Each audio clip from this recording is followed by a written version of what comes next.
Hello, everyone. We'll be starting the show in about 2 minutes.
Hello, everyone. Cynthia, I just invited you to video mode.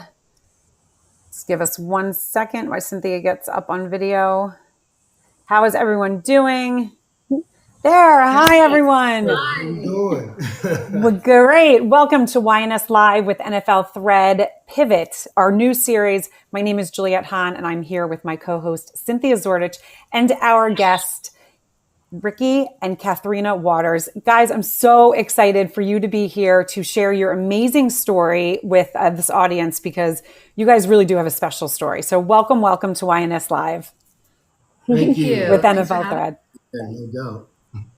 Yes. Okay. So we have people jumping in. If you're here we're streaming everywhere. So if you're on YouTube, if you're here on Fireside, if you are on Twitch, LinkedIn, or Facebook, welcome. You guys are in for a really, really big treat. If you guys have been following YNS Live with NFL Thread, you know that Cynthia and I have some really, really amazing stories, because what connects us all is stories. Our stories connect us. It makes us actually either connect with someone a little bit more, or say that's interesting and then, not connect, because we all have people that just inspire us. And Catherina and Ricky, I was reading the article that Cynthia wrote about you guys. I believe, Cynthia, was it 2004?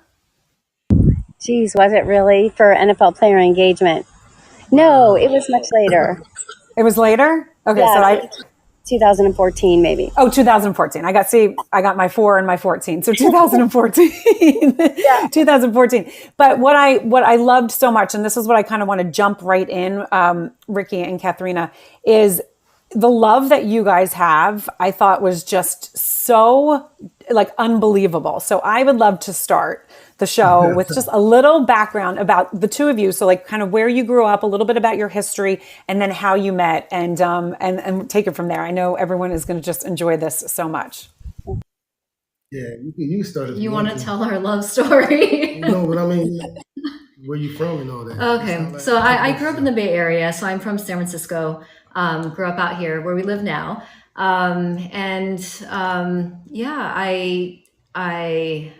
When we met, actually, I was in college. So I was a junior at Santa Clara University out here, kind of just doing my thing.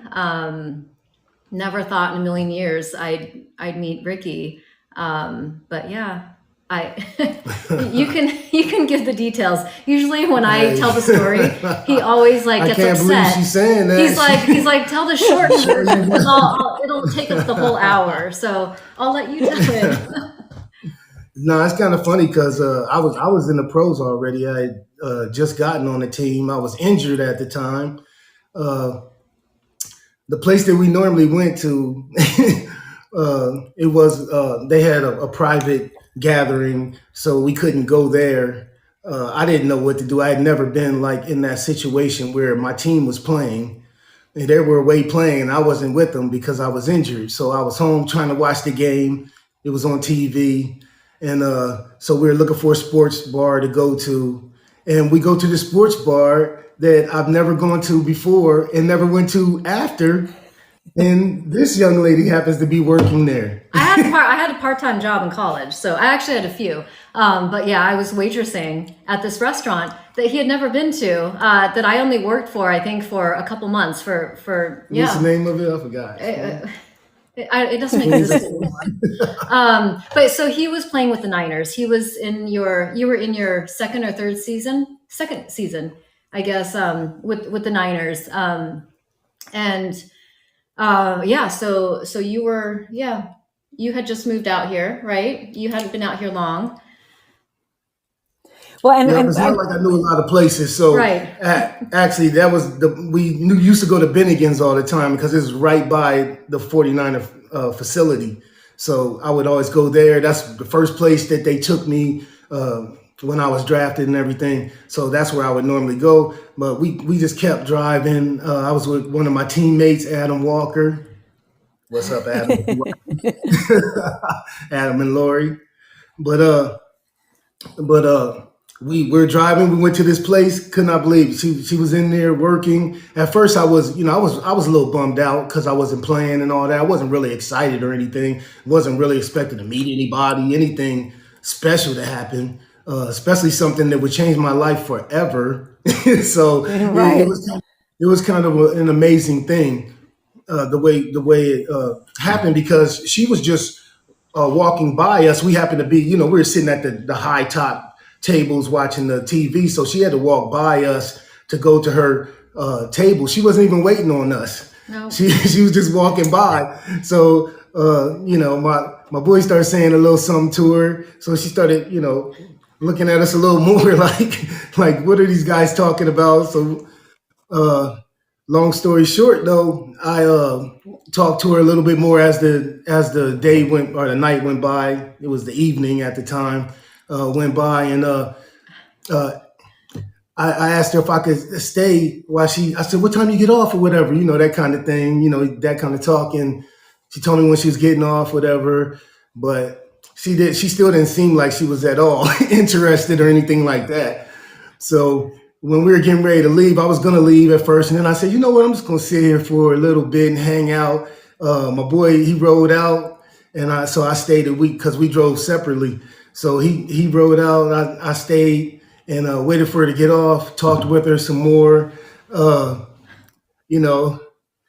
asked her for a phone number.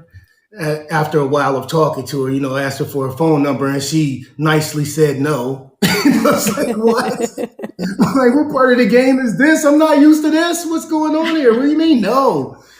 Right. So it didn't quite happen the way, like this storied little thing, because she didn't give me her number, and I said, okay. So I said, I tell you what, I give you mine. Call me if you want, whatever, I'm gonna be sad though if you don't, that kind of thing, put right. A little something in there. But a little time went by and she called me. and this was like back in the day. I remember when he asked me for my phone number, and I said no, but I remember he was ready. He took out his pager. Yeah, I used to have a pager. So he was like, can I get your number? And he was standing there with his pager, ready to type in the digits, And then when I said no, he just kind of was like, okay. And so I think I had a piece of paper in my little, I think I still had, I don't know if I still had my little apron on or something, but I think I took out a piece of paper. So he wrote down his number, and I just had this little scrap of paper. So he's like, call me. And I figured there's no way she's going to call me. It's all good though. We had a little fun, a little right. Conversation. I stopped thinking for a minute that I was hurt and didn't go, to the game. So she helped me in that way anyway. I was like, that's fine. Going home and have a good time, be okay. So I have to interject for a second. Right. Yeah. Now, so Catherina, did you know who Ricky was? I mean, or was it, just some guy hitting on you in the bar? Or I know. I wish I could like remember 100% remember, like go back in time. I figure I don't know if I knew who he was. I can't say, like when he first came in, I'm not sure. I would imagine by the time I left, maybe, like maybe I just probably, but I'm not sure. I don't remember.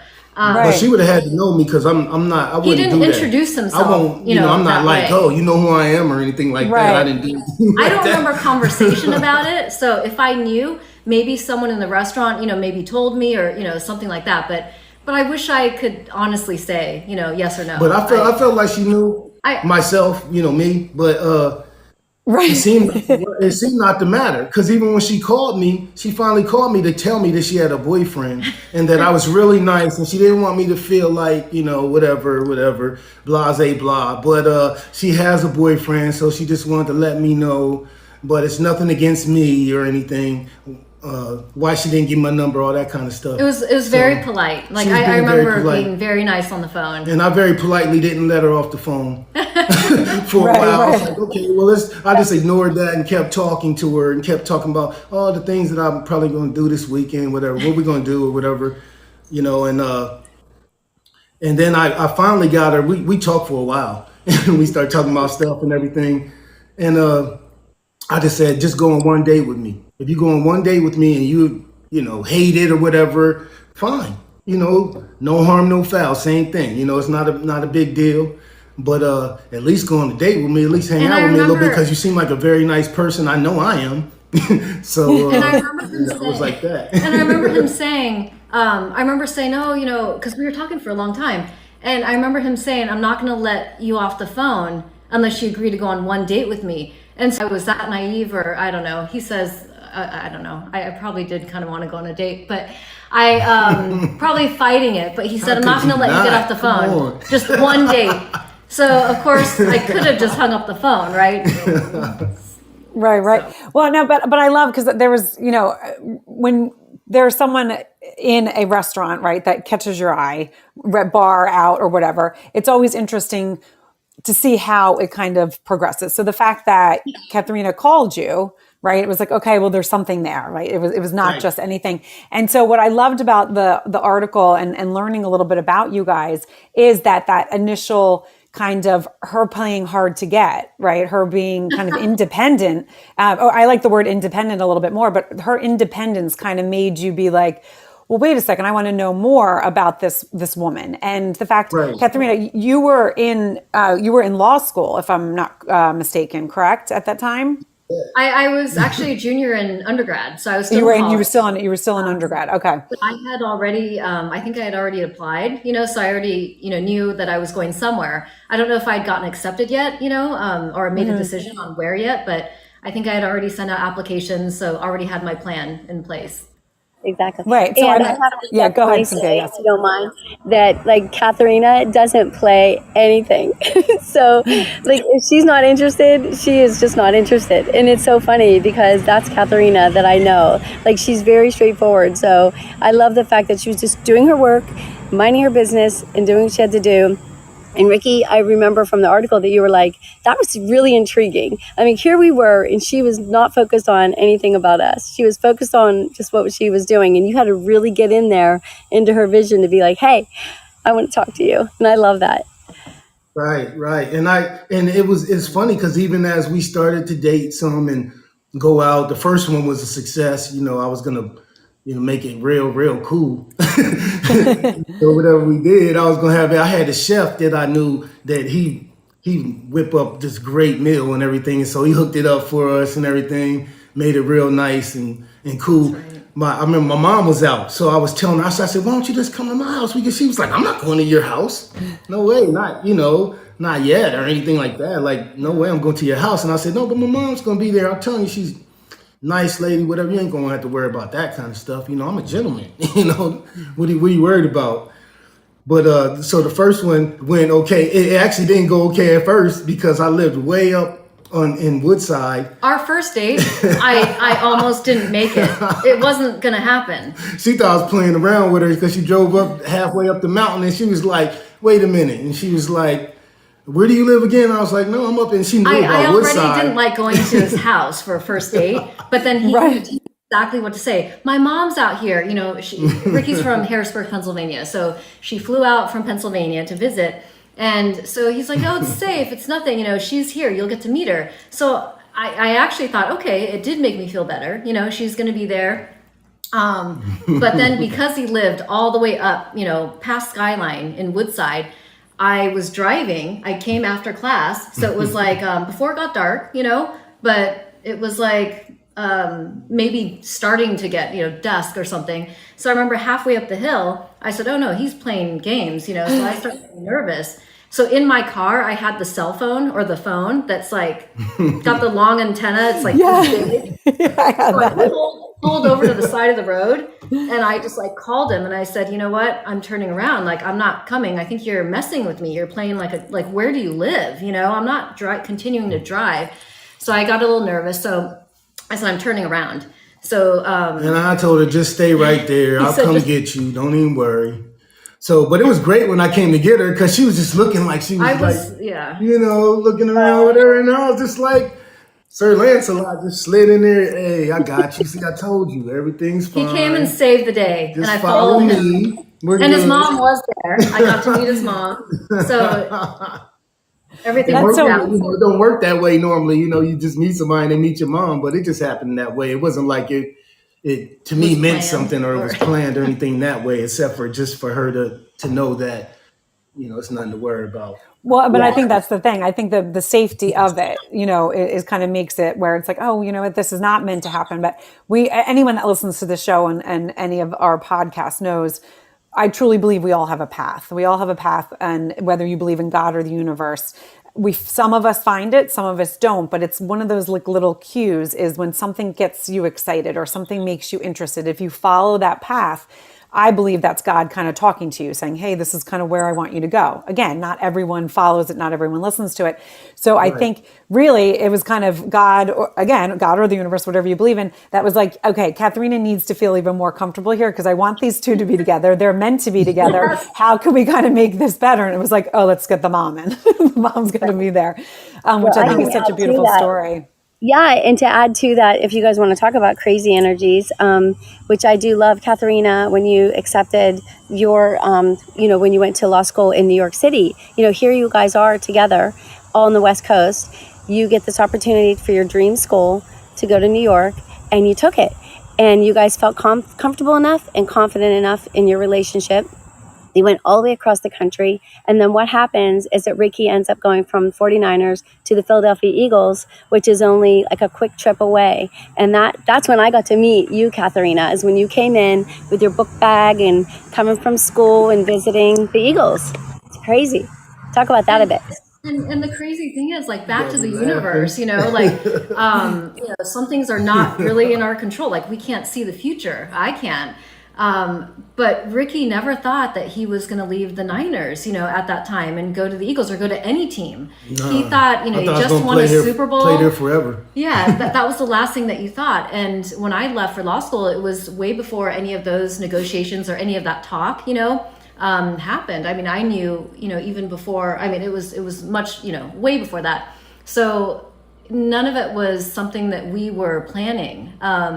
Definitely not. And at that time, I wasn't even looking for nothing. Nobody, serious. She wasn't looking for anybody serious. She told me. Because I already knew I was, going to be leaving. And she was very independent. I mean, she kept saying, I'm going to law school. And I kept saying, okay, whatever. I didn't even think. I thought she was just talking. I was like, man, she going to law? What's she talking about? She going to law school. Like, whatever. So up until the very end, I think it was like maybe a week, maybe two max, but I feel like it was like a week before I actually had to get on the plane and move to New York. Ricky goes to me, he's just like, wait a second. Because I was like, trying to not wrap it up, but, not like it has to be this final ending thing, but, it's kind of like being realistic, right? I'm leaving, you're staying. So, just let's see how it goes. But so I was kind of trying to say these sort of like goodbyes or just kind of like, let's have a conversation about it just so we're all good. And he was like, wait, what do you mean? You're really leaving? And I was like, we've been talking about this for the last year, at least 6 months. Like, I already know where I'm going to school. He's like, but you're really going to law school in New York? And I was like, I've told you this whole time. I thought that was, I don't know, a dream or something. And I said, and then he even said, so even about the law school portion, he's like, I don't know. And I even had to say the words to him. So you thought I was lying to you or joking about something? He's like, I just didn't know if you were serious. I mean, she seems like, smart and everything, but law school smart? That's, and that just, it's like, I don't know. I'm like, wow, That's what it's so special. Yeah, but that is what makes it special. It is true that she actually is that smart and everything, obviously. And even the whole way through, as we got to know each other, we wasn't moving like super fast, so it was cool. We were just hanging out, having a good time with each other, that kind of stuff. But every time, like when I would pull out the expensive champagne, whatever, she'd be like, you don't have to do that. I don't know. And then I'd be like, well, I want to, so I'm, we're going to drink this. And I was like, whatever, pour it with everything. And she was just like, well, I'm not going to drink it if you do, because that's just too much and it's just ridiculous. And I don't think you should do that. So one time, one of our first dates at a restaurant, he ordered like the most expensive bottle of champagne. And I happened to see, how much it cost. And so I just told him very politely, I just said, no, a little bit of money at the time. You can drink it, but I don't want any of it. I didn't agree, and I wasn't trying to push my views on him, but I just thought, I was like, why would you do that? It's like, it doesn't make sense. And so he was really pissed off at me like the whole date. So he didn't really talk to me that whole date. We just sat across from each other. We did, but he was pissed off and he drank the whole bottle of champagne himself. And he couldn't I did that. I drank the whole thing myself. I said, you know what, I'm drinking it. So that's so funny. Whatever you want to get some, chime in. You put your glass on. Right. I'll give you some. Exactly. But that's her, and that is what I actually appreciated about her, and what I learned to appreciate, I should say. The fact that she wasn't, all up my butt. She wasn't really. I don't know any other way to say it. She wasn't, and it was but she was cool, but she treated me very good and everything. But she wasn't like that, and that was. Well, she was. Right. I mean, it seems like that Catherina was knew who she was and who she wanted to be. And that is so attractive in so many aspects. Absolutely. Because it's an independent confidence that not everyone has. And especially, Ricky, taking it to where you were in your career, you were at the top of your career. I'm sure, the interactions you had with others at times wasn't like that. So it probably was like, wait, this is really interesting. This is more than just, oh, I'm Ricky Watters, the football. This is like, you guys had a real connection that just, really formulated in such a beautiful way. Right. Yes, I want to talk about that because you said a lot just with, a gesture just a little bit ago when you said you didn't think you were ever going to leave the 49ers. And, so in Philadelphia, we were there at the time. And I remember you were the first player that they ever photoshopped a uniform for a cover of a magazine before you were ever even in town. Oh, yeah. They made Did we lose Cynthia? Eagles uniform.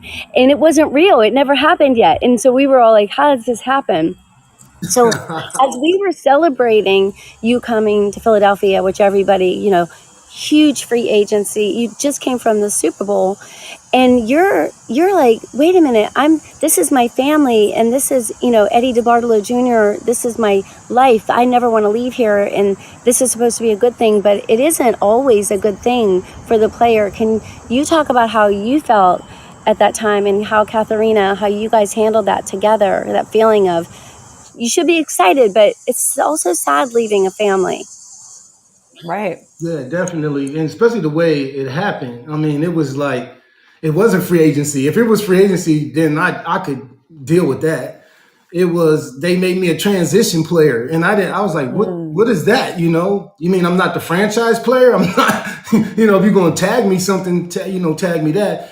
And transition meant that I could go shop myself with other teams. They could give me a contract. The 49ers get the right of refusal or whatever. They could either match it or they could just let me go. And I was just like, dang, why would they even put me on something like that when I'm thinking I'm very important to this team. This team needs me. I do a lot. I was doing so much for the team. I know they see now because having won a Super Bowl since. But no, I was playing. But seriously, it really hurt at that time because I went there because Ray Rose was there. I was like, man, that's my guy. He was a great coach for us. He's a defensive coach, but he was cool to all the guys, a player's coach.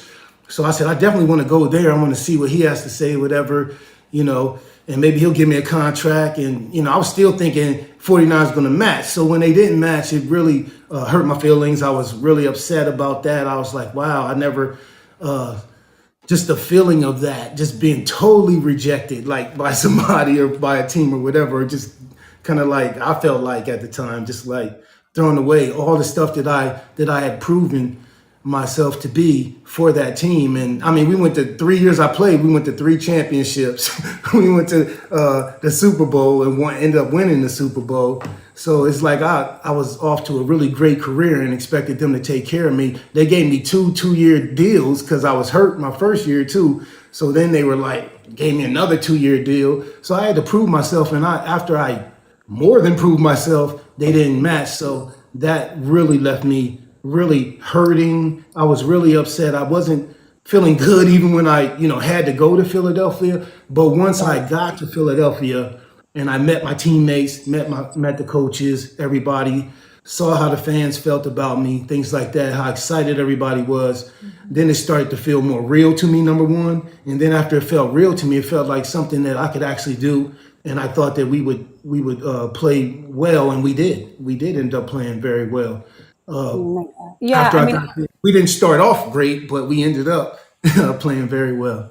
Right. And Cynthia, I love that you asked that because that's so, that's one of the things that I think is so important. And one of the reasons why we love having this show, because so many people don't think about that, right? The players getting, cut, the players getting traded. And I said to Cynthia the first time I interviewed her and she was talking about something, I said, oh my gosh, like I have kids. We are huge sports fans, by the way. I grew up right outside of Philadelphia, huge Eagles fan. I live in New York now. My husband's a Giants fan.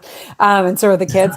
But I saw you play. I was one of your, big fans that was there. I mean, we were huge Eagles fans. So I remember that. It actually brings me back to like that energy and being so excited. But I was saying to Cynthia, as I interview more and talk to more players and athletes, you think about the person, the human, and as you said, that's so real. And thank you for sharing that because it's like, wait a second, this is a business, but like, I thought I meant more to you than that. And there's so many things in life that people have to endure and go through that, with schools, with, so many things, but it doesn't hurt any less. So it's so important that you're bringing that to the forefront. So I would love, Catherina, you as the wife, behind the scenes, like, how did you handle that emotionally? How did you handle, walking Ricky through it? Because that's why, again, we love having these conversations because it's like you need that support system behind you. And the players that don't have that support system behind them, what happens to them mentally? So if you can take us through that a little bit, Catherina, that would be awesome. Sure. And you were just a young girlfriend student. At that time, I was just his girlfriend. I don't even know, like, wow. We were just dating. We actually were dating for, I think, almost 6 years, 5.5 years before we even got married. So, and honestly, I think that's why it worked for us in our relationship. We both, just were so focused on our, individual careers and what we had worked so hard, up till that point, to achieve. So, not that we were, not in tune and dating each other and cared about each other, but we were on kind of these parallel paths, right? Each pursuing our own careers. So we were there for each other. But in Philly during that time, he had an agent. I was in law school. When he went to Philly, and my dad was alive, so my dad was very instrumental. He had family support, because he's back home, back in Philly, Harrisburg, Pennsylvania. So he had, people around him. And I was, right, like a train ride away, in Manhattan. So I would come and see him, for games, and visit. But that's about it. So And I mean, he really. that's why it seemed so real at that point in time, because all my family, friends, everybody was so excited about it. They was like, Right. dude, you home, bro. You could bring a Super Bowl home. If you do that, man, you're going to be legendary status forever. They were saying all this stuff. I was still hurting at the time, a little bit, but I was like, man, maybe this is meant to be. Maybe I'm supposed to be here, you know? And I started more and more feeling that way. I became a leader right away on the team. I've always been a stand-up guy, and even if after a bad game or whatever, I'd be the one to go out there and talk and take the bullet or whatever and go out on my shield for my team and all that. And I just think that they really respected that out of me, and the fans did. Once they saw who I really was, they saw that, man, this guy is like us. He loves playing and he hates to lose. And that's, the Philly fans, they hate to lose. And I tell them, I say, hey, I'm just like you. I hate to lose too. And we're gonna do a lot of winning with me on this team. So trust me, we're gonna win. And we obviously, like I said, we started to play very well and we started to win. And that made me start to feel like, okay, maybe this is meant to be. But the biggest thing, especially when I look back on it, is the fact that we stayed together like that, because I don't think there was any chance that we would have stayed together if she made that move and I had stayed way out on the West Coast. Even though I'm sure we would have tried imagine. right away. We probably would have tried. But I think that would have been too tough for us. The fact that she could come see me, she could come on weekends and she could come to some games and stuff like that and hang out, it just kept it going. And through the week and stuff, we were able to talk, and she did. She probably didn't think she helped me out, but she did help me out, just being there for me and being sweet. She's one of the sweetest people I ever met. I couldn't believe, like, I even thought, man, she might be a little fake. I was like, man, I don't know. Nobody's that nice. Nobody's that sweet. Nobody is, you know how she is now, Cynthia. She know how she is. But my Absolutely. I goodness, mean, meeting Catherina, like I loved when you would come in from New York, and my girlfriend Jackie, she fell in love with you. We just would find you on the sidelines to hang out at training camp. But I just loved how you just were like, this quiet rock, and then Ricky, your energy everywhere, we were lucky to have you in Philly, but your energy everywhere is incredible. And you jumped into Philly and did things off the field as much as you did in San Francisco. The poster that you did with the St. Jude's, the little, oh my goodness, Eagles, EYP, Eagles, EYP, Eagles Fly, the Cystic Fibrosis Foundation. You did so much in the city. I mean, you were just everywhere. And I think everybody loved your energy for life, and for people.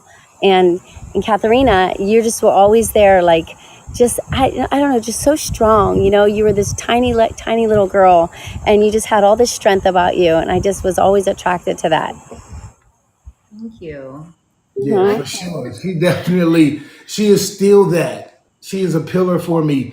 And people, I think they see it because they see us together, and people call us a power couple. They, say those things to us and everything. But I don't think they could ever imagine how much, she has done for me and in my life and us together and playing, obviously, dealing with all the, different teams, different, things I had to deal with.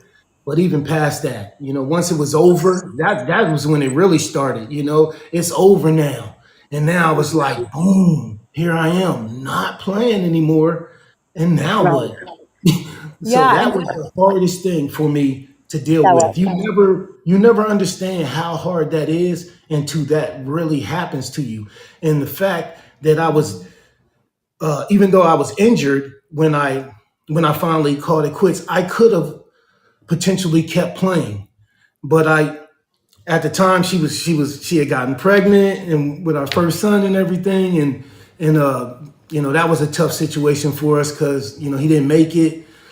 So then she was on bed rest the second time, and then we had Ricky Jr. came and everything, and I was just like, man, I want to be home, man. I want to be there with them. I want to help, out and everything. So I had to make a really big decision, and it was to, be a father. and to be a husband over being a football player at that time. And I never was thinking like that. I mean, just was not my thought process at all before Tiger Rowe, our first son. And after that happened, it was like, that's when I really realized what was real. You know, it wasn't about just scoring touchdowns no more. It wasn't about just,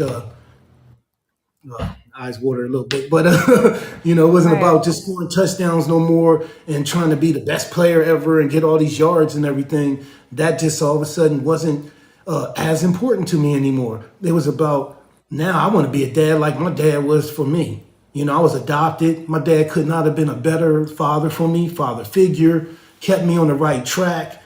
You know, I was one of those guys, shoot, I was looking up to the hard, we used to call them the hard rocks, but you know, like the gangsters and the, you know, the thugs. And I was like, yo, I want to be like them. They the ones that had the nice cars, and the women always was, hey, when they came around and everything. I said, sure, I want to be like him. My dad was like, yeah, right.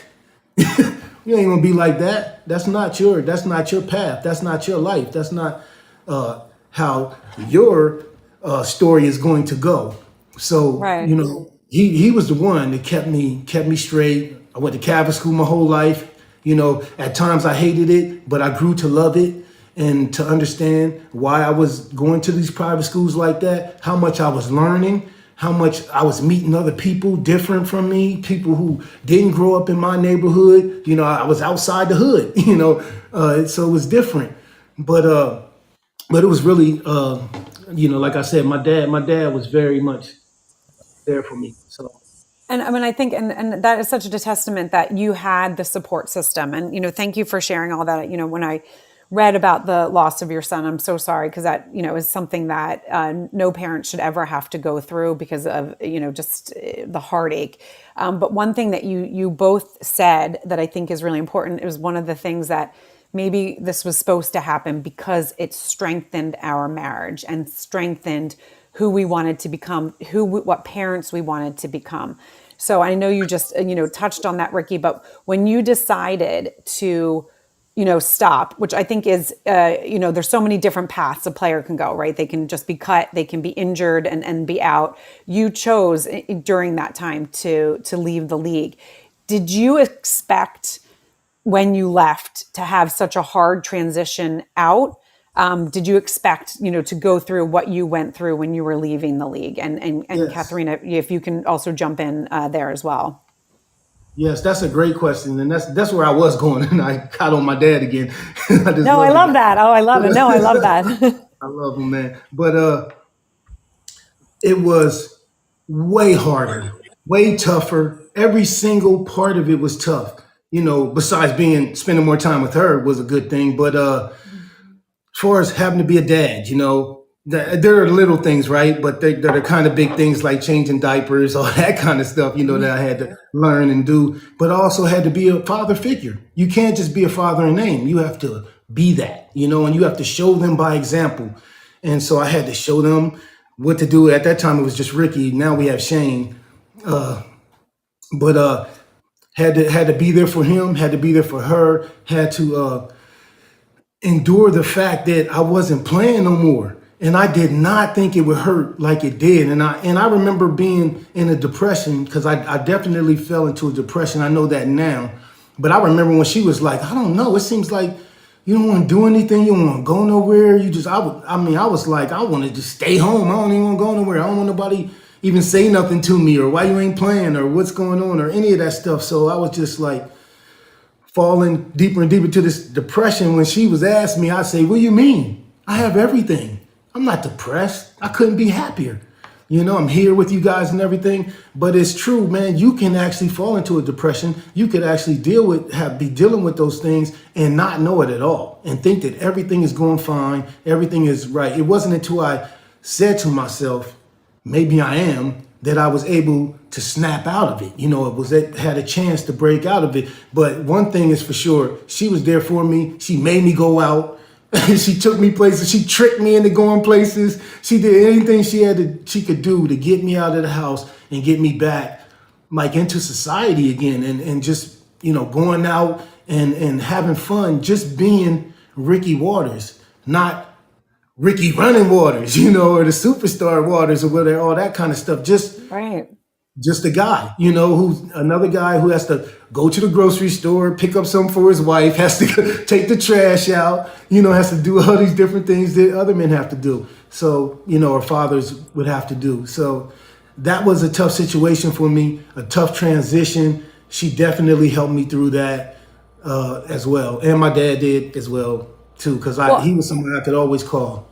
Yeah, and I think that's so important because that's why I don't think people think about that enough, especially when it comes to athletes and people at a level. And I think more people need to think about that. Your whole life was football. You played probably at a young age, and that's what you want to do. And then you achieved this, right? You peewee, and then you achieved this high status, and that's what I think sometimes is lacking in professional sports or when people get to a high level is that we need to bring that into the forefront. So thank you for sharing that because it's really important for people that are not in the league to think, okay, that's a hard thing. That's hard mentally. That's hard for the family. That's hard, like I love that Kat said, okay, I know how I'm going to kind of help and work this out. But, Kat, I'm sure you became, the therapist, the confidant, the wife, the lover, whatever, all of those different things, because that's what you have to do. So again, for the spouse, what they're enduring, we don't talk about it enough. We don't shed light on it. And it's so important because it's just an important thing to talk about because, and not enough people do. So thank you for sharing that. Kat, if you can just touch really quickly, when you realized, okay, he's going down a darker, spiral than I thought because he made this choice, right? What were some of the things that went through your mind and how did you kind of pivot how you were approaching Ricky instead of, how when he was playing the game? I think just when he was talking, the thought that was running through my head was just, I've never met a player who didn't have a extremely difficult time transitioning. So after they left the game, whether they were cut, whether they retired on their own, whatever circumstances, whether they were hurt or not, whatever it was, they all have, a really hard time. And I don't just mean for a couple months or even a couple years. I mean, it goes beyond a couple years. So, my own experience, with my own husband, I really do believe, he needed someone to point it out, someone to you don't see it yourself. And it's not the easiest thing to just bring up. It's not like, the way he talks about it now is, he's so thankful that I, said something to him and helped him through, and he believes that I really helped him. But it's not so easy as the spouse or as the person who's, I felt like it was an intervention, I didn't need it to be an intervention, but the reality was it had to be kind of an intervention as far as a conversation, which, a normal person, someone who doesn't understand, life in the NFL may not understand what I'm talking about, or maybe I'm just sounding kind of dramatic, but this is the reality for us, for couples, for families. These guys, they have been playing football probably since age 5, 6, 7, since they're pretty young. Right. And the whole culture is you don't share your feelings. This is what I've learned. I didn't play football, but this is what I've learned. We've been together for, I think, almost 30 years or 29 years or something like that. So I've just witnessed this with Ricky, but also with other players, that I've represented. But, it's even in the league. It's not appropriate. It's not practiced, right, to share your feelings, to talk about your feelings. If you talk about what's going on, you put on your game face during the game, and afterwards for press conferences for the media, you say what you're supposed to say. It doesn't really matter how you're really feeling inside. And you're taught that nobody cares and nobody wants to hear it. Right. You talk about what the fans and what the media wants to hear. That's it. Forget about yourself as an individual, as a human being. You're not really judged as a human being. Yeah, you're judged as a warrior. You're superhuman. So for Ricky and for other guys, so I'll just talk about my own husband, but after, during his transition, even for me to bring it up to him, even though my intention is to help him and I'm trying to be nice and compassionate and obviously loving, I'm only doing it to try and help. It's not the easiest thing to hear, even from me. Right. So I think about other spouses, and if a guy isn't married, whatever loved one, but somebody has to say something. because they're not going to see it themselves. Definitely. And we can even tell ourselves, football is not who I am. I'm a person besides football. I was telling myself that, I was somebody before, I became this, whatever, superstar player or whatever. So I just go back to being that guy. Everything's going to be okay. You can tell yourself that, but it wasn't. And even for her to get me going, even stuff that she didn't herself want to do, she had to participate with me. She couldn't even just like set up, because she knew I loved martial arts and I had taken martial arts before and I was still thinking about it. But at that time, couldn't wrap my head even around how to make that happen. But I'm sitting there watching Kung Fu movies and all that stuff. She's seeing me, doing some of the moves, watching them.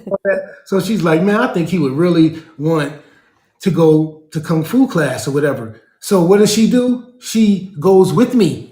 And Ricky is there in his little mobile. But I couldn't tell him that's where we're going. Because if I said, "Oh, do you want to go?" If I asked the question, she fooled me. Do you want to go do this? The answer would be no. No every time. So I finally got him in the car to lie, and I said, "We're going to go get something to eat." Pulled up into the parking lot right in front of the school, the martial arts school. And that's when I told him we were physically there, already had the appointment, already had everything planned and booked, a private lesson with the master of the school. He already knew the background. So just in case, because I don't know how this is going to unfold, right? I don't know how he's going to react. So he had to make a decision. He was so pissed off at me sitting in the car right there. He's like, I can't believe you did this, and I'm like, well, we're here. And then I had to put pressure on him. I already paid. I kind of, maybe, sort of lied, sort of whatever, just to get him. And she's not even a good liar. That's the funny thing. She's not even good at lying, but she knows she had to do something. She had to get me there. But just so I don't forget, I just wanted to add this. But so for like younger women or younger, girlfriends or spouses or, people in our world, I just want to say, it can be very intimidating. There are many times when you have to confront, the player, your loved one, with certain things that, someone needs to confront them, right? So, but when you're the one who has to do it, it's not easy and it can be very intimidating. And you can tell yourself, okay, obviously, by how they react, okay, it's not for me to do, or no, it's better. It's, to maintain a relationship, right? Keep the peace. But the problems are always going to stay there, until, you talk it out, but it's not really exactly fun when you have to do it. No, and I think that's where it takes a very special person on both sides, right, to be receiving it, okay, and that just shows the strength of your relationship. I know Cynthia and Michael, I feel like and Cynthia and her son, Michael, when she talks about those stories, it's so remarkable to me because I think about my kids and my husband and I'm like, okay, right. You have to have that foundation. You have to have that trust before. And it's so important to build that and grow that because when you go through life transitions, when you go through hard times, if you don't have that, the other person's not going to be as receiving or you're not going to be as comfortable. And so, Catherina, I love that you said that because they're right. An early spouse or an early girlfriend, they might not, have the balls. I mean, excuse the expression, but have the balls to be like, okay, you need to get off your ass. We need to do something. I'm going to trick you. And this is how it's going to work. But that's what I think is so beautiful about your relationship. So Cynthia, did you want to jump in? Because I definitely want to, talk about what you guys are doing now, because I think the whole, let me just finish this one thought. But the whole thing is finding another passion, right? I think that's what is so important, finding something else that lights you on fire. And it's going to take you a little while to do that and to figure that out. But that's what then can get you out of bed again and get you up and that's what, the martial arts, I think, is where you guys were going with that. So I want to dive into that, but I want Cynthia to I know she's sitting there going, oh, I have so much to say. No, because I don't, because really there's so much to listen to. But the one thing that I do want to add, and it's just so frustrating to me, but for some reason, and I don't know why, every single player who plays at the highest level, who has amazing lives before the NFL and after, they just seem to forget who they are and what brought them to that level. And that is so frustrating to me because it isn't, I used to be all pro Ricky Watters. You are Ricky Watters. You did everything to get where you are, and that will be with you the rest of your life. You will always have all of that with you. And I think that somebody like Catherina is one that has to remind you of who you are and who she fell in love with and what you're about. And then you're right, Juliet. What do you do with all that talent now? Like, what do you do with that amazing person next? That's the biggest question. But I hate that everybody forgets who they are for a little bit. I love that. Mm-hmm. And when I think about what you just said, it just makes me think of how like they're like the top half of I don't even know, like a portion of 1% of like athletes, right, in the world. So Yes. what do you do with that small, such talent? I don't know, but they have to figure it out. And all your friends are still playing. A lot of my friends are still playing, and I'm not there anymore, and they're not calling me really or calling me back when I call them, but they're busy. And I forget that, man, they're so busy, and all of a sudden I'm I remember having to remind him about that. Remember when you were playing, it's like, did you have time to call your friends? You had no time. I mean, you had one day off, Tuesdays, right? In the league, the players have one day off every Tuesday, but every Tuesday you're doing media, you're doing appearances, you're doing charity events. So your whole Tuesday is taken up. So you have 0 days off. And even on holidays. Right. Even a lot holidays, of holidays we're you're playing. So you Right. really Yeah. Right. It reminds me of your calendar photo in Philadelphia. Everybody wants a piece of me, and every kid in the photo had a piece of your uniform, and you were standing like, "What the heck?" We gotta like show that photo on Love this it. because I love it. That whole project, it was just so amazing, and it stayed with me for so long. And for that, the one young lady who was there with me, for the Eagles fly, Emily, for that the one. other, Oh my God, it was like she was with me for she was like my biggest little fan. So we were talking all the time. I was going over her house and talking to her mom and all that stuff, and until she finally passed away because she was sick and everything. But I remember she gave me the strength to shave my head. Remember, I shaved my head. That's why I shaved my head at that time. I was all into my hair. I was kind of like the 5 heartbeats all whipped up and everything. You couldn't tell me nothing that I didn't have pretty hair or whatever. But she the most iconic. She was losing her hair. So, and we took a picture together, and she was like touching my hair, and like she wanted to, have hair like me or whatever. And I was just like, man, you kidding me?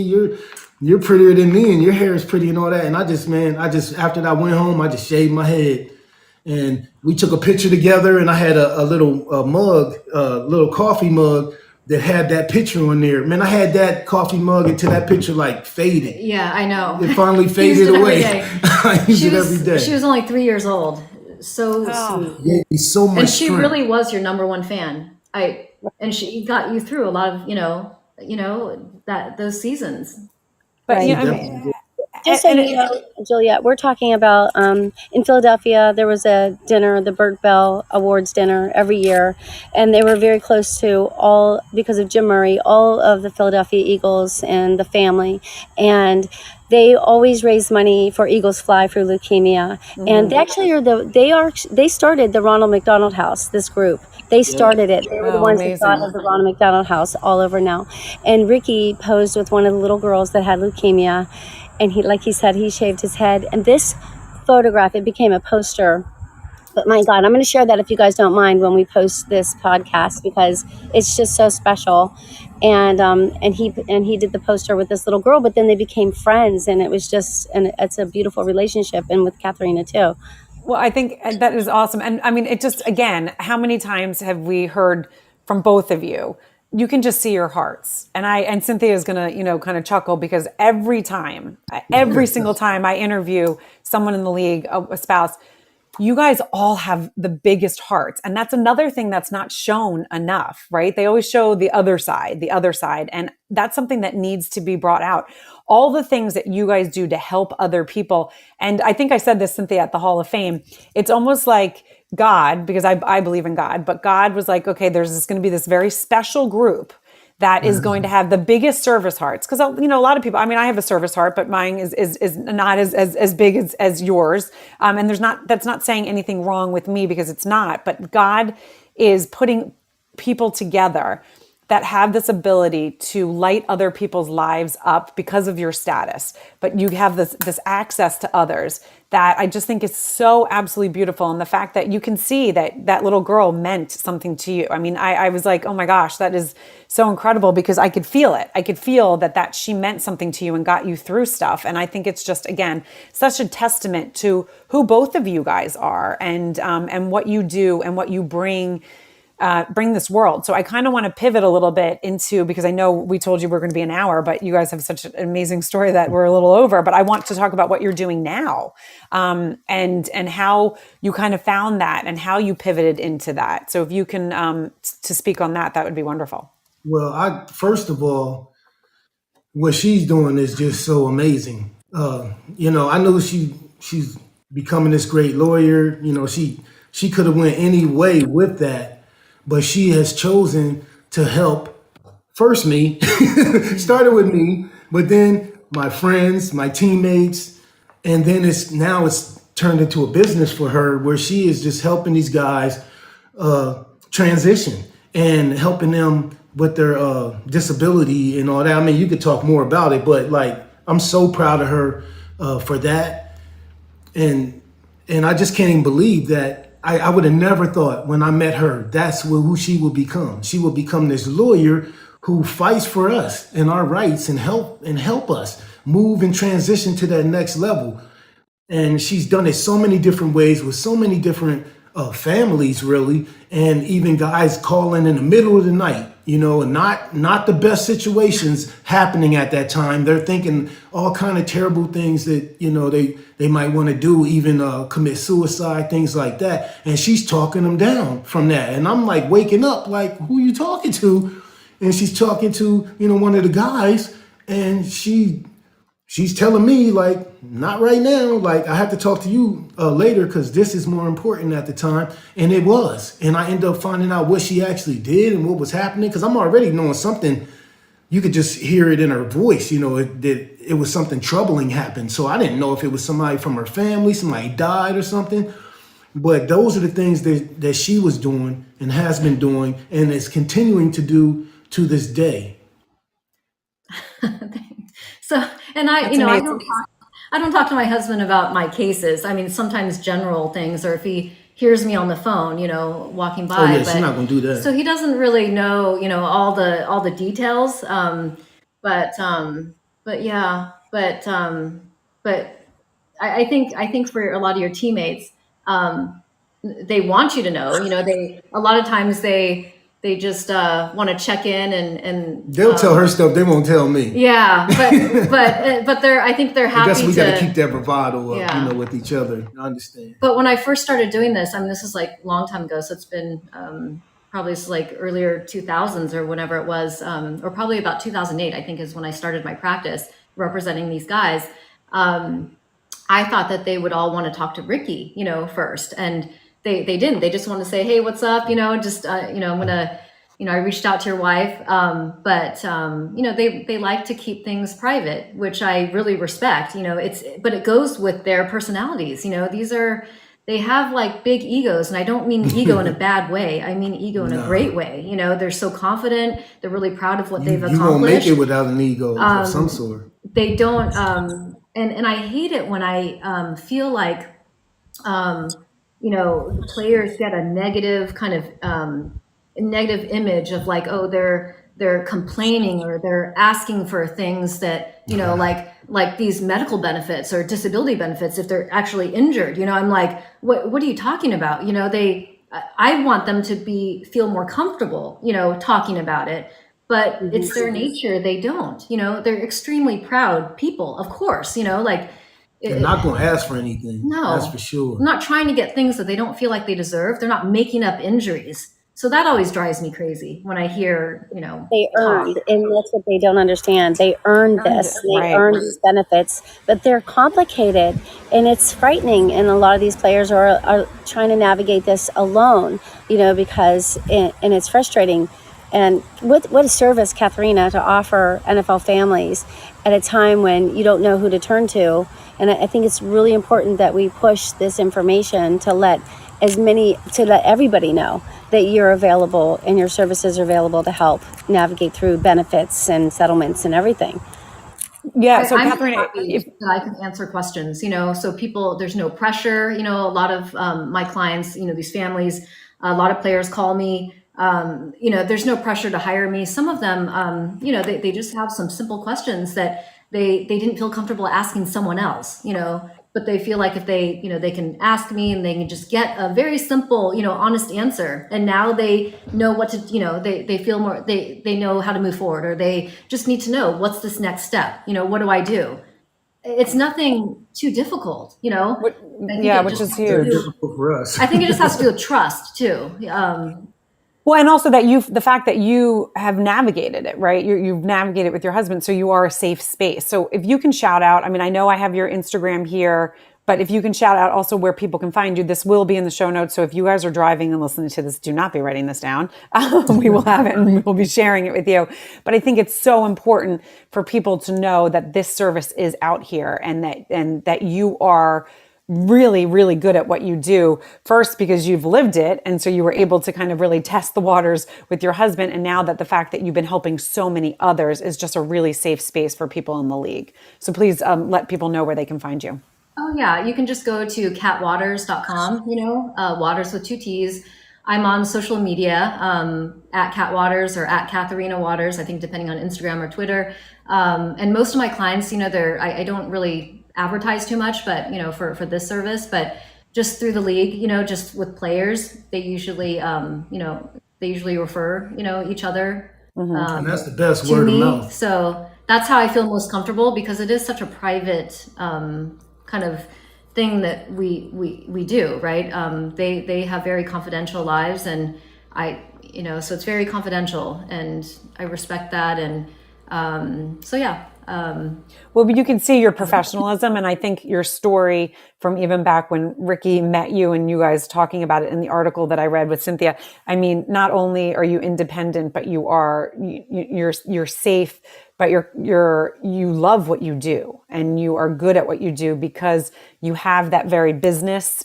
You're going to get things done, and we need to have you guys on again, by the way. But just even from your background, Kat, I was just so fascinated with all of it, because I love how our backgrounds shape us, but then they don't define us. They shape us, but they don't define us, but they lead us in a direction. And I think, it's so beautifully how your life is unfolding and what you're doing to help others, because of what your husband and others in the league that you've seen. So, just really cheers to you. Yeah, and I think it's because she really cares too. She's very passionate about it, and she is about everything that she does. I couldn't believe, I'm glad that we became friends even before we got married. We had that time, together in that way that we grew to understand each other before we got married and stuff like that. But I started seeing, the pillar that she is, and how much she cares about people that she doesn't even know. She would be like teary-eyed to somebody, oh, this happened, this little girl, can you bleed out or whatever? And I'm like, wow, you don't even know those people. But she's sitting there, crying. But yeah, I'm kind of like that too, but I'm not as much. But when I found out that I told her that I was adopted. We talked about that, and she was like, I wouldn't, be opposed to adopting a child and all that. And so that's another side of her that I grew to love that. I'm like, man, she's actually cool as a mug. And I didn't even at the time think we were actually going to adopt. I was like, man, we don't have to do that. We can have our own whatever. But after it was such a hard thing for us to obviously have, we lost our first one, then we had our second one. We got Ricky Jr. Thank goodness we got that guy. And then after that, for her to still pursue getting, she still wanted to adopt. And especially when Ricky would every Christmas, he would say, first thing on the list, I want a little baby brother. That's what he wants Santa Claus to bring, a little baby brother. I love that. I love that we didn't get to talk about the kids yet. It's just so funny when you think about it. And we need more time, because we haven't talked about what you're doing also, Ricky, with CBD. So let's start with the kids. And what Ricky Watters Jr. is amazing talent. He did one of our shows for a nice little break in during COVID, we had to have a video conference, remember? Yeah, and he did Don't Stop for us, and it's an excellent piece of music that he created. So talk about a little bit about Shane and Ricky Watters Jr., if you don't mind.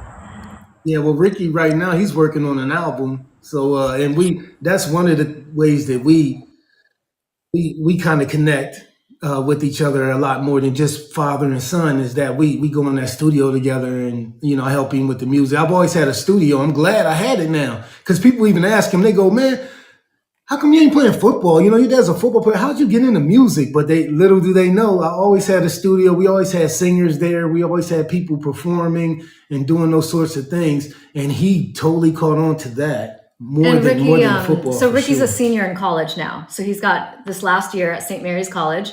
And then our youngest son, Shane, he's a sophomore in high school. So can't even He's a budding little tennis player. He loves tennis. He's doing his thing, Shane.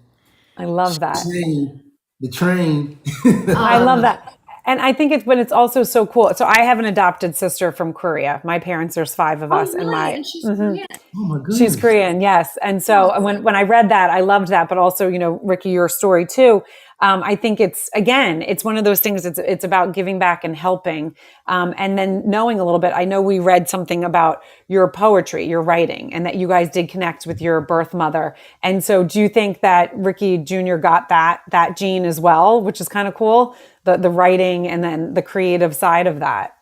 Definitely, he's so creative, and he's artistic like me. We're more artists, so it's kind of. We had to really discipline ourselves to be able to go to school like we do, and have to do that type of thing, because we would rather just kind of free flow around. We're kind of like that, both of us. That's how I am. But we've learned how to discipline ourselves and go to school and do the work that we're supposed to do and be on time and all those things that we have to do in society that we're in. Right. Which, as my kids, as their friend said, my oldest drives the kids to school now, and they were like, "Can you take us?" And they're like, "Sometimes we're like 2 minutes late." And so and they're like, "Oh no." Some of their friends are like, "No, we have to be 10 minutes early, 15 minutes early." My kids are like, "Yeah, you don't want to get in our car because we kind of sometimes fly by the seat of our pants." I'm like, "Guys, oh my gosh." My mom was a kindergarten teacher. She's like, "You're not those people." I'm like, "Shh, Mom, you don't know that. You don't know that. It's not really late. Just sometimes it's 1 minute." But right, those kind of things for creatives, it is difficult.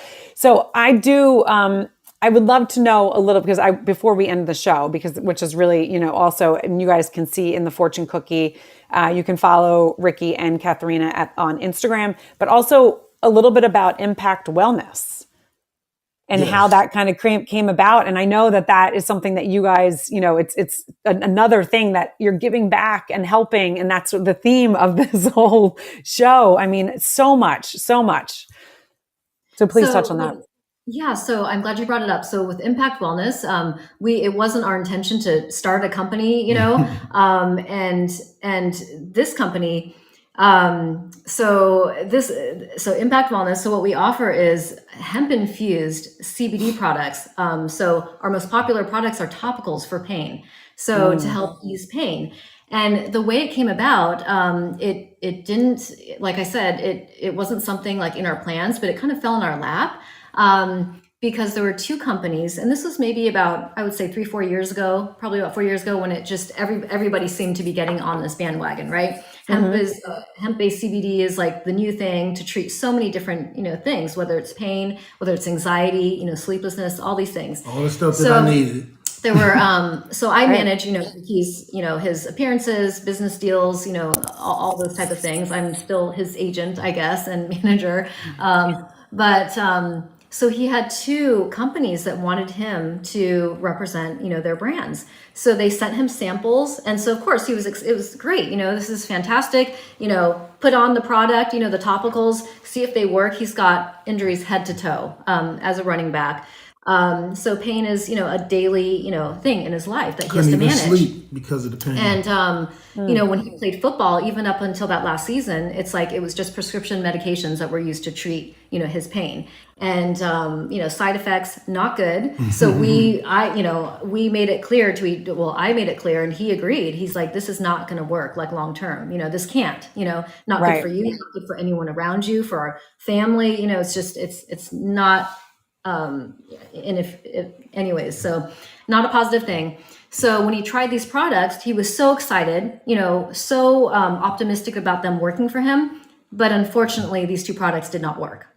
He wanted them to work so bad, but and they did a little bit, so that's why it felt like something was happening, but it didn't quite get there. You told me if it doesn't work for me, I can't put my name behind it. I can't, promote it to other people. It's just not right. No. So then that's what eventually led to, well, why not, is it a possibility? Someone actually mentioned to us, someone in that business said, why don't you just formulate your own? Why don't you create your own? Then you can, if you're satisfied with it, if it works for you, then now you can feel comfortable promoting it, and selling it to other people and sharing it with the world. Right. So that's exactly what started this business.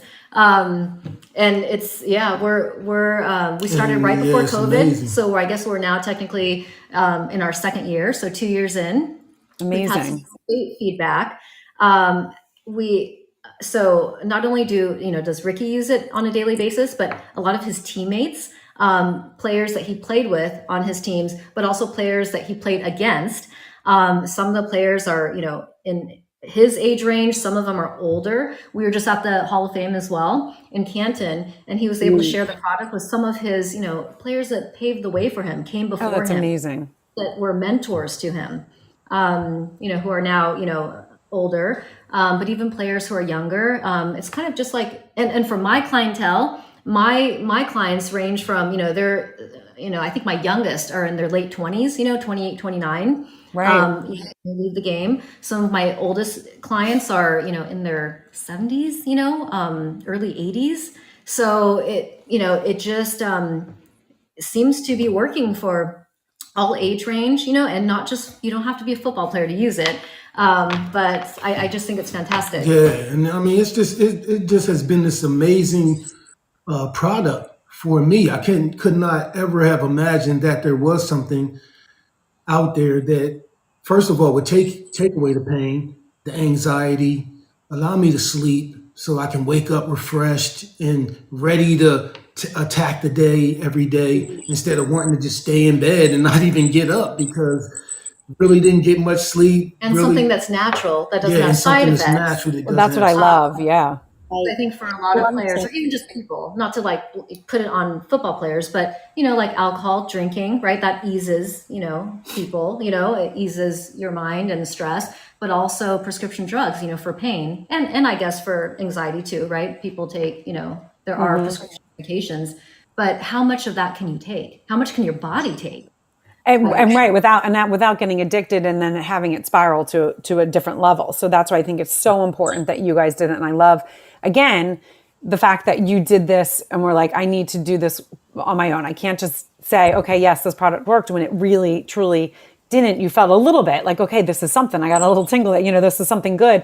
And I, that's another thing I don't think people think about is the amount of, stuff that happens to your body at the level you're playing. I played 2 college sports. I still have one of my knee and one of my hips are always a little ginkly. And I did not play at the level that I wasn't getting hit and all of that stuff. So the amount of things that you can just think about for, any level of athletics, but even, as you said, for people that are not even people that are suffering from anxiety or other things, think of alternative things. And I think that's something that society does not put out there enough. Every commercial you see is all about prescriptions, and I'm not, Cynthia, I'm okay.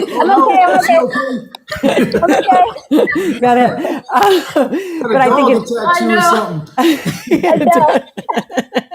it is so important that you guys went down that route and thought, let's think about long term, because also just, again, so many positives there. Cynthia, did you want to jump in before? Yeah, I would. Yeah, sorry about that. But, it's funny, but that's twice now in the show that you guys had tested the waters.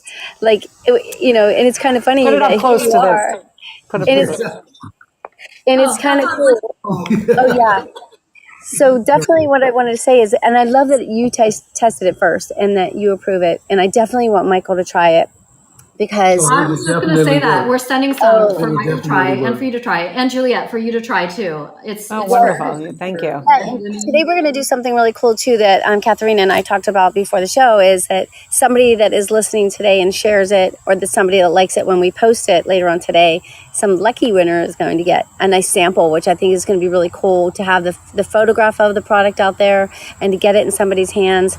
But I personally want to see it because Michael just started doing something new where, I don't know about you, Ricky, but in the middle of his sleep, he'll just scream out and it just like yell. And then I was like, Michael, do you realize like you're yelling? And he's like, no. And I said, I think that your body is experiencing some kind of pain and you're just yelling out. And he's like, my knees are killing me. And I was like, oh, we have to do something about that.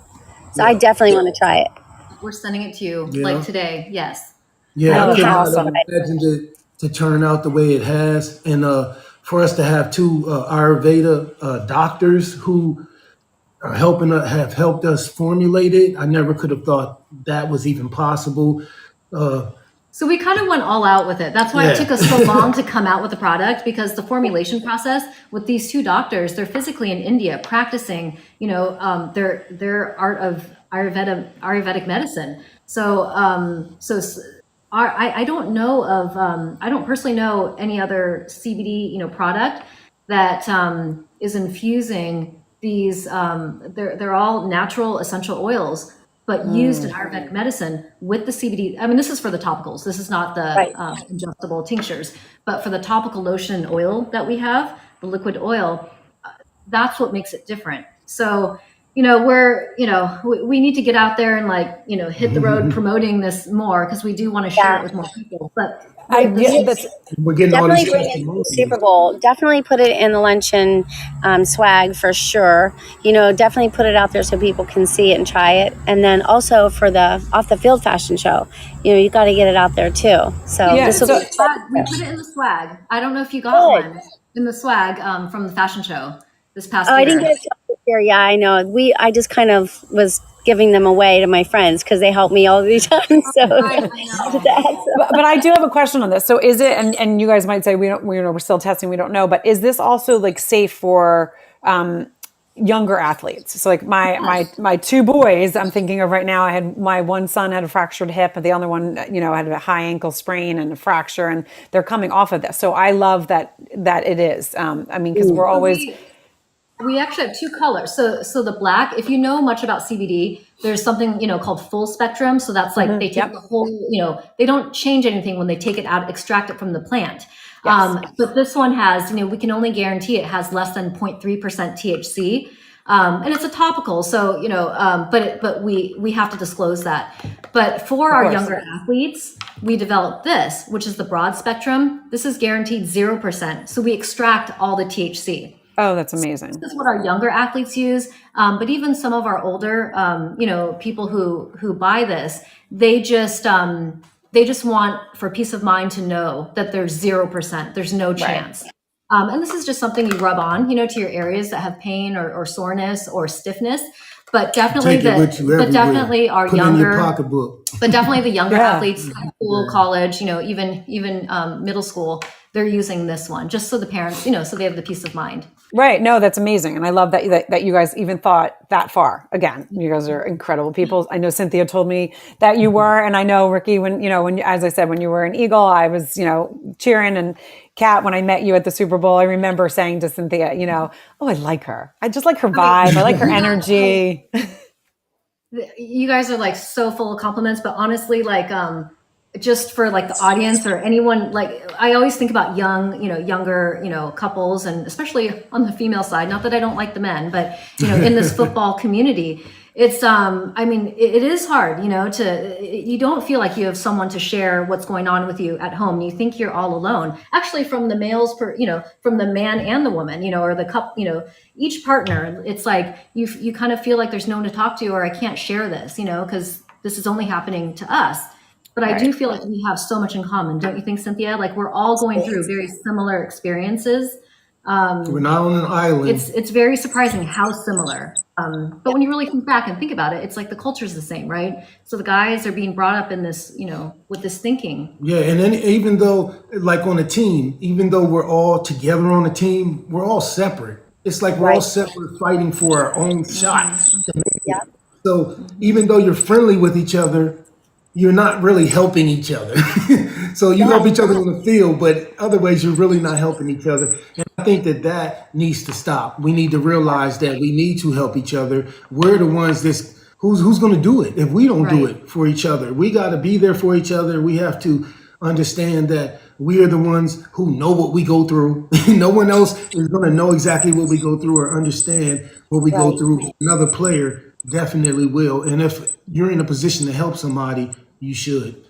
That's right. You're absolutely right. It reminds me of when you went to Seattle, and Catherina, you were going through serious loss, but yet didn't know anybody yet and didn't know anybody enough to say what you were going through. So you thought, well, maybe it's good that it's quiet. But then you're like, wait a minute, did this happen? And then here you are alone. And then there's Ricky in a new town just trying to, forge his identity with the Seahawks. That doesn't have to happen. If we carry these relationships with us, then they're going to remain with us, wherever we are, whatever team, or if we're not even with a team anymore. So that is good advice to these young girls and players. You don't have to do it alone. You don't have to be so protective, maybe for the media and for the public, but not within our own circle. It shouldn't be like that. And I'm hoping, because and the players can't do it alone, right? Like we can't do it on our own. I'm really hoping that the teams, the franchises, the management, in these franchises, I really hope that they,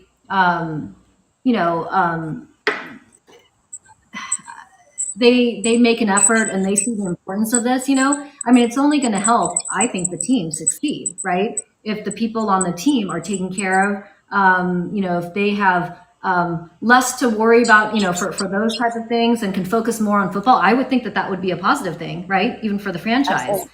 Yes. But you have to treat them You like can see- they are human beings, right? And they Yes. have lives off the field. A lot of them already have families, even while they're playing. Right.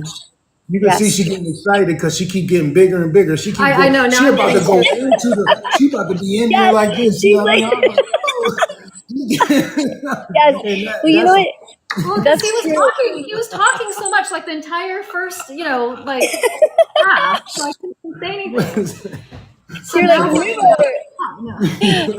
move over. Wait, this is something I need to mention then, and I hope you guys can help, because Walter Jones started that 96 check in honor of Cortez Kennedy. And that's pretty much what he's saying, the same thing you just said. Check on each other and make sure all's good, because he was like, that's what his buddy used to do. And I think it is Tuesday, 9/6, 96 check. And he's asking everybody, just call somebody that you haven't talked to and say, hey, all good? Is everything good? How are you? How's your family? And I think if people just do that all the time, not just once a year, but all the time, look at the guy next to you. Is everything okay?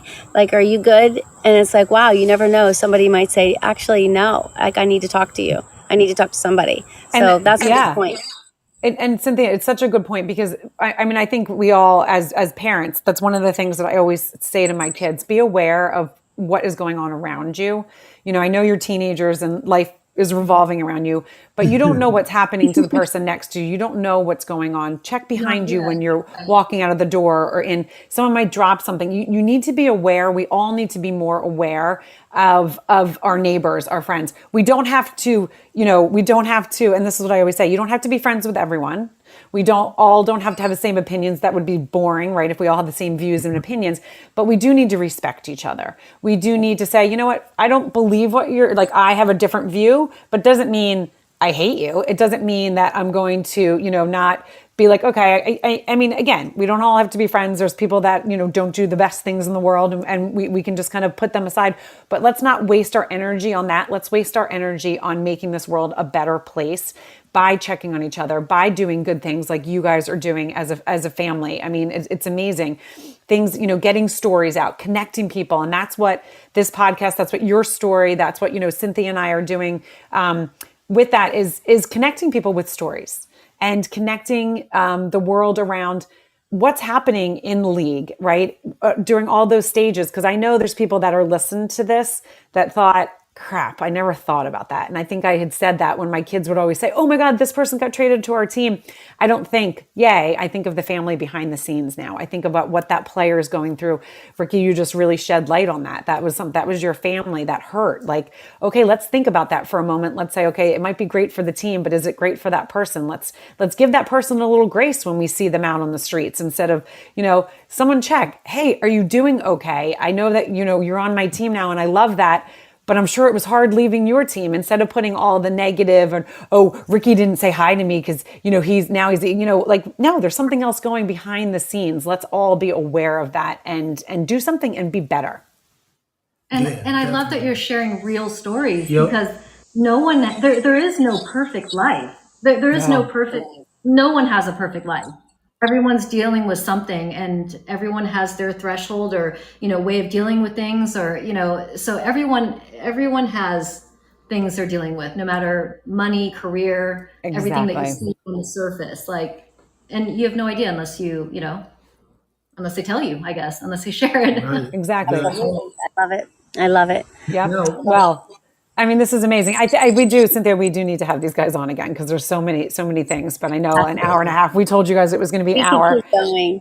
I know. And I love our friendship and I love that I have to mention Aiden and I have to say real quick before we hang up. Yes, we have to. Yes, my daughter fell in love with Ricky when she was like 2 years old and she wore his jersey to every game. She could have cared less that her dad was there. She wore Ricky Watters jersey and he gave her a pair of cleats when she was like 5. They're still in her bedroom. I believe she still has them. Oh my God. Still has her in her bedroom. He called her the day she went to Penn State and she was walking down the hall in her dorm. She was a little scared, a little sad. And then she lit up and I'm like, what's up? She goes, that was Ricky Watters calling to tell me good luck in school. And she's like, can you believe it? And she was like all like smiling and laughing. And she just had a little girl. And I just realized, I didn't know this before, but her name's Reagan James. And I didn't know that your middle name is James.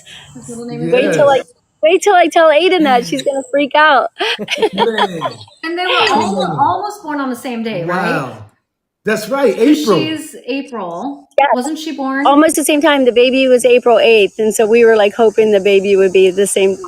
7th. Oh my God. Cynthia, I told you that Ricky said if she's born on April 7th, he's like officially, godfather. Like he is Officially the godfather. Crazy, right? I love it.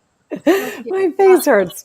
I love it. Such beautiful connections. But this is what's so special about the show. And I always say to Cynthia, thank you for including me in on this. And thank you, Ricky and Kat for trusting in me to ask the questions and share your story. And everyone that's listening, welcome, or not welcome because now we're leaving, but, thank you for joining YNS Live with NFL Thread Pivot with our guest, Catherina Watters and Ricky Watters. And I can't wait to share with everyone seriously about the CBD because I think that's so important because it makes me crazy. The prescription drugs, as I said, I can go on a whole tangent, but we won't be doing that. And I love that you guys are looking at alternatives again to help more people because that's what's so apparent. And good luck to your boys at such great ages and stages in their lives, and it's just been wonderful. And Cynthia, as always, love co-hosting with you. You always bring such great questions and such great energy and light to everything. So You guys are thank great. you. awesome. Appreciate what you're doing. Yeah. Thank you. Thank you for Thank your you. time and just love it. We look forward to sharing everything. Yes. Right. And thank you, everyone. Oh, look, we're getting escorted out by the polka. It's the worst. We need to get up out of here. Bye, guys. Oh, no, this is like that's just one thing at Fireside. We need to fix this music. This is like, I know, right? This is great. it makes me laugh. Thank you, everyone, for again joining YNS Live with NFL Thread. We will see you soon. And everyone, have a good one. Thank you again, Kat and Ricky.